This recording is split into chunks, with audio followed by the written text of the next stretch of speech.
Are you an artist who hasn't figured out the perfect studio setup yet? Or are you trying to become a professional artist?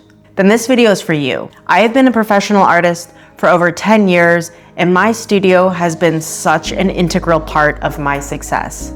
I will walk you through what my studio setup looks like today, the mistakes I've made, how I've saved over $600 when revamping my studio, and the 8 things that I've learned to design a studio that keeps the creativity and the funds flowing. Before we start, there's something I want you to keep in mind. Your workflow will dictate your studio setup. So something that works for me might not work for you, and something that works for you might not work for me.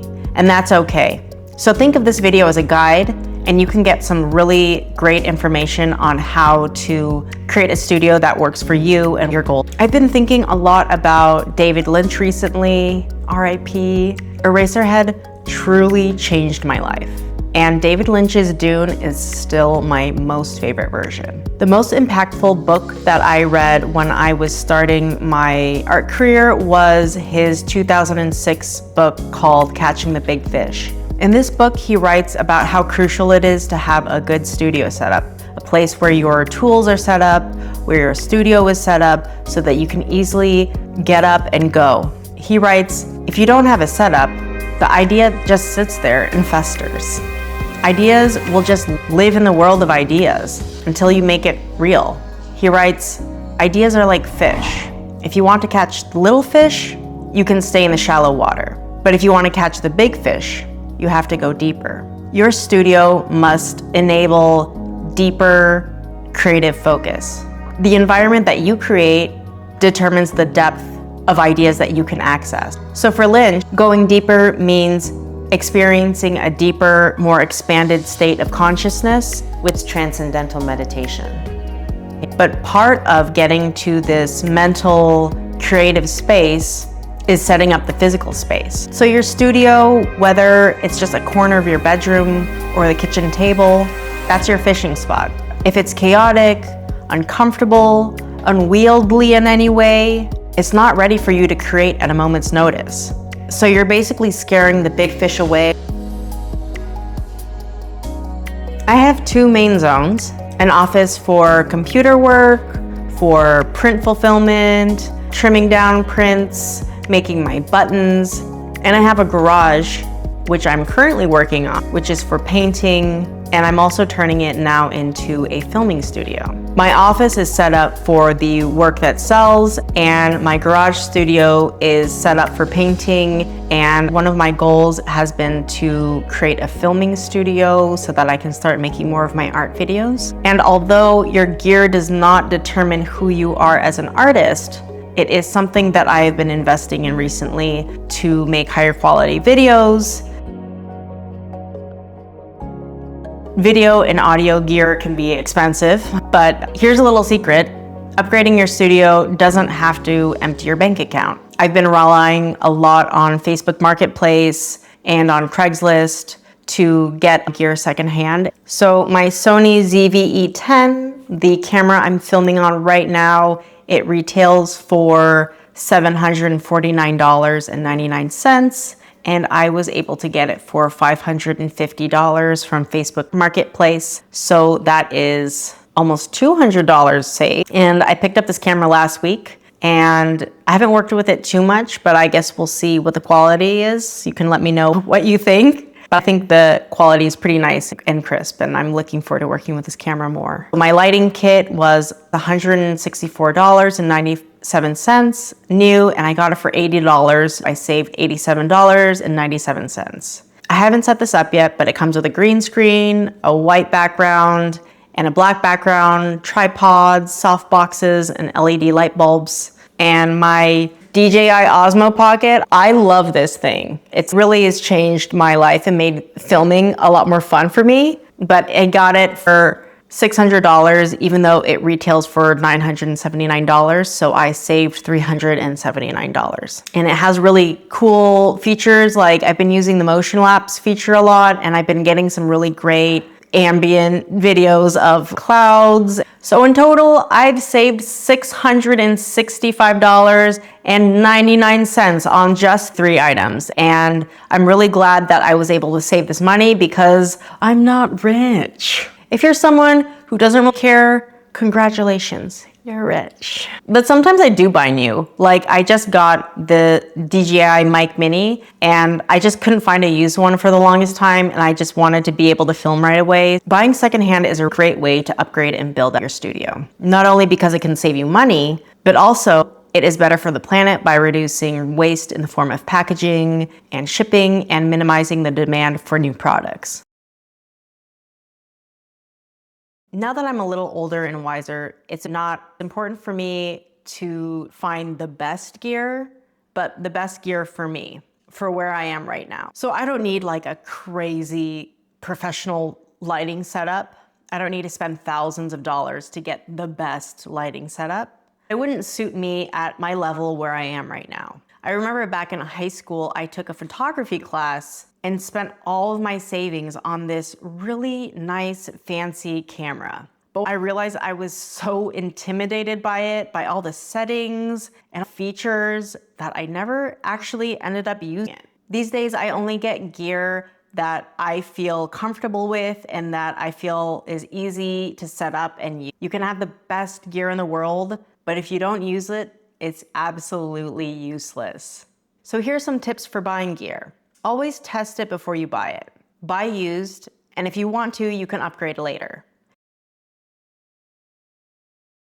My garage studio is a work in progress. Here are some things that I'd really like to improve about my garage studio. A new garage door with windows so that I have better light and insulation. I'm getting quotes for a garage door replacement so that I get a little bit more natural light and I'm not freezing my butt off in the wintertime. More power outlets and better cable management so I'm not having to pull out and plug in cables over and over. An extra table and I think a little bit more storage shelving. And then of course the rug. I want it gone. Bye-bye rug. Let's talk about what's working well in this studio.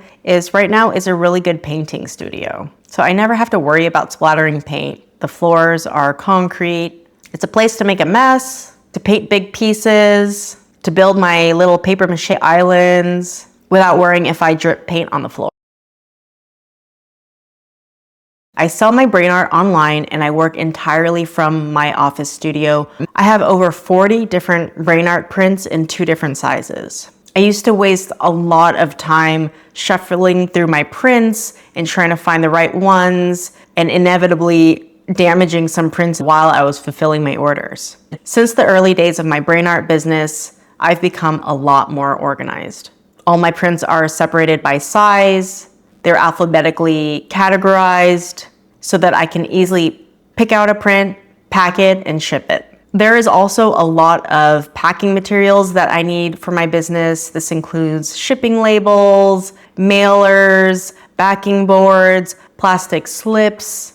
I also sell my glitter buttons and my magnets from my office studio, which are organized alphabetically, though I probably need a better system of organizing the artwork for these buttons and magnets. During the busy times of the year, this little office is just full of packaging materials and full of orders that are ready to go out, so it can get pretty messy in here. Some of the most important investments that I made in my office studio are pretty basic. They're shelving, boxes, and containers. This really helped keep everything organized, and it seems silly now, but at the time I really didn't even think I needed those things. I was fine with just wasting my time. Your creative space should serve your ideas, not the other way around. For me, that means function over aesthetics. My office is for editing videos, for packaging products, for making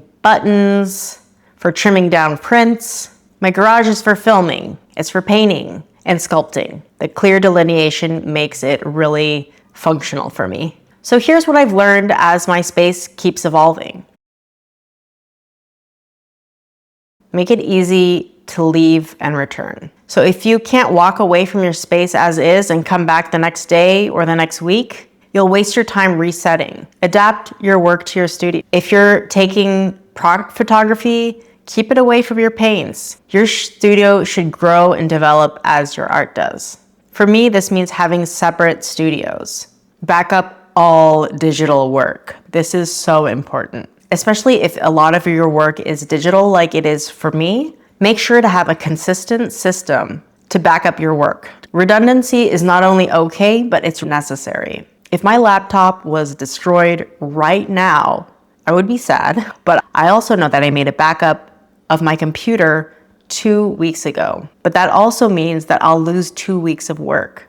So make a system and stick to it. Organize. You have to organize all this boring stuff for maximum creativity. Shelving, boxes, containers. These are all really boring, not sexy stuff, but it will change your life because they keep your studio clear and uncluttered. As an artist who is making and selling work in the year 2025, it is so incredibly important to keep my digital work organized as well. This means I have a really clear system of being able to find and print out the different prints that I have and the different artwork that I have for the buttons and magnets. Stay away from negativity. David Lynch writes, "If you want to make things, stay away from negativity. It kills creativity." Making art is ultimately a positive thing to do. So inviting any negativity in the form of people, stories, experiences should be a no-no. For me, this means not inviting people who make me feel small or bad or childish for making art. They're not allowed in my studio. I also make it a point not to listen to the news while I'm in my studio. This is really important because there is so much crazy stuff happening right now, and I don't need that in my creative life. The news will be there once I'm done. Think about ergonomics. This isn't just about comfort. This is about your health. Get a good chair, get a standing desk if you're standing a lot. Make sure there's good ventilation, good lighting. For years, I had this really bad broken chair that I would sit on and my back was hurting. And then one day my dad gave me his old chair, which was not broken, and it totally changed my life. My back pain went away. So if you want to be in this for the long haul, really take care of your health and figure out your ergonomics in your studio. Limit distractions. No phone zones are important. To limit distractions, I set a timer and I'll use the Pomodoro method. Pasta sauce. In the past year, I've started using this system. You set a timer for 25 minutes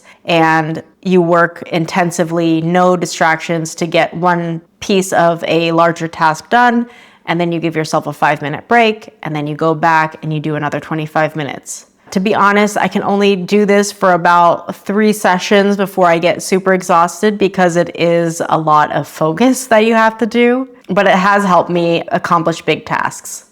Make your studio inspiring. Your studio does not need to be beautiful, and arguably my studio is not beautiful. And a lot of other professional artist studios are not beautiful, but you can make it inspiring by taping up work that you've accomplished. It's easy to get caught up in the day-to-day mundaneness of making art and making a living from making art, but doing these small things for yourself really does help stay motivated and see what progress you've made and to continue the momentum.